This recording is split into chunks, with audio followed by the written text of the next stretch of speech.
Peter. Thank you. Thank you and team. Thank you for being brave enough to invite me back to Queenstown to have another stir of the pot.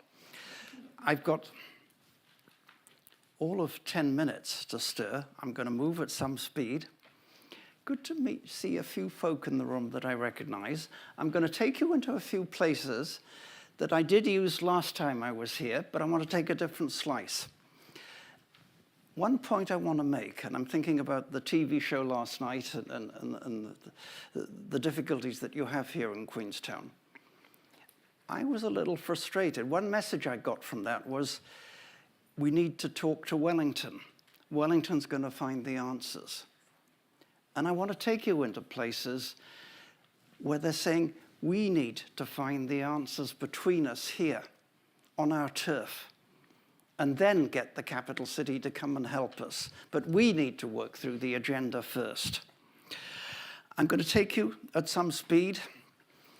I think about startups. I think about a place like Boulder County. Lots of startups coming through there. But I also think about a place like Torquay in Victoria, and Torquay that calls itself Surf City. And because it's got surf tourism, some 30 surf-related businesses have developed there, and you'll be familiar with at least 2 of those. 2 global players today. And the point I want to make here is, from small places, even as small as Torquay, we see over time, often see global giants come through. Mallorca in Spain has tourism as you do, on a somewhat different scale even to you guys in Queenstown. Mallorca has a lot of small family-owned hotels. IT companies develop solutions, applications, particularly for those small hotels. They then found they could take that knowledge global. And there is an initiative there, Tourist Tech, a tourism cluster. It's an initiative that brings together the businesses, the support organizations, the training institutions, the local government. But it's an initiative that particularly is business-led and moves at the speed of business. Each region in Sweden was asked to work through, what are we really good at doing in our region? What are we darn good at doing here? What's pulling wealth into our region?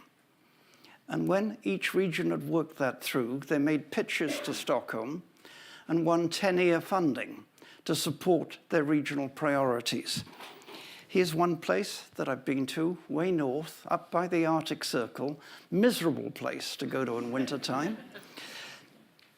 This is IT, but it's not IT in general. This is particularly IT for remote mining.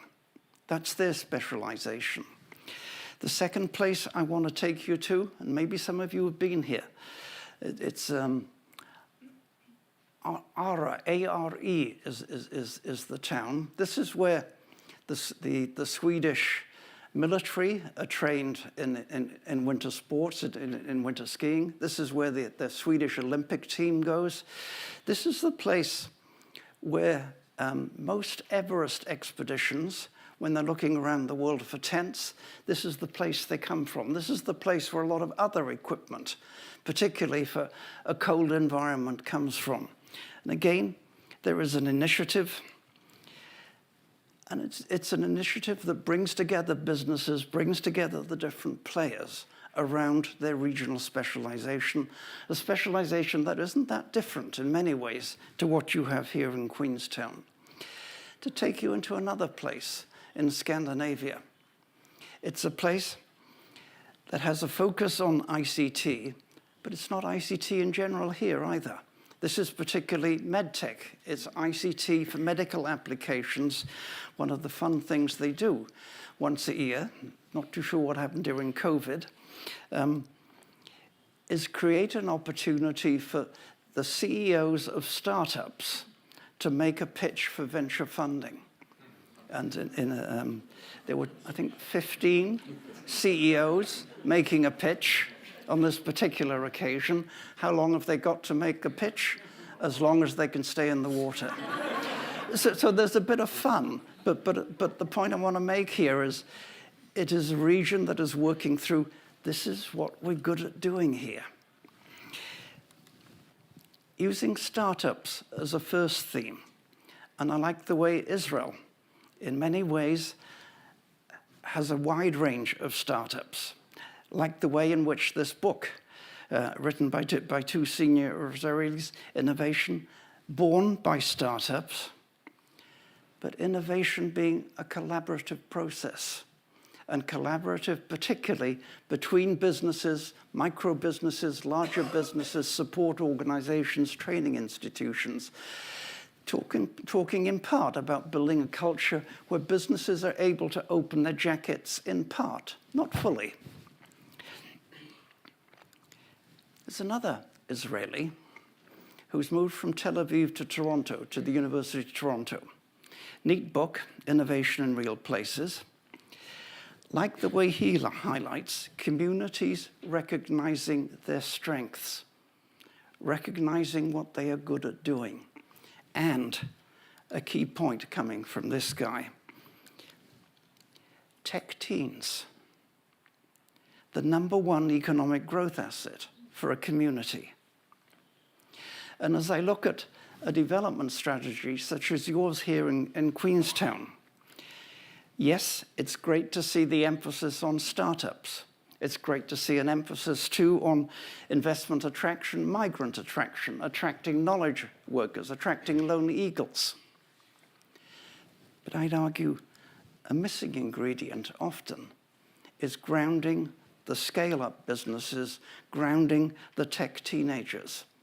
And when I'm reviewing a clustering initiative, wherever it might be in the world, a key thing I look for is evidences. Are those startups that are growing quickly, are they going to stay there?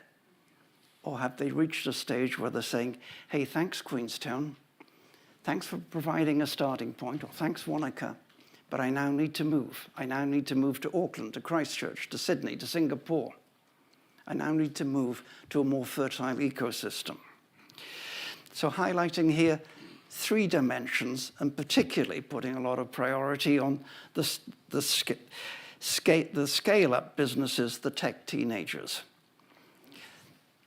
Te Puke stands out on a global scale for kiwi fruit.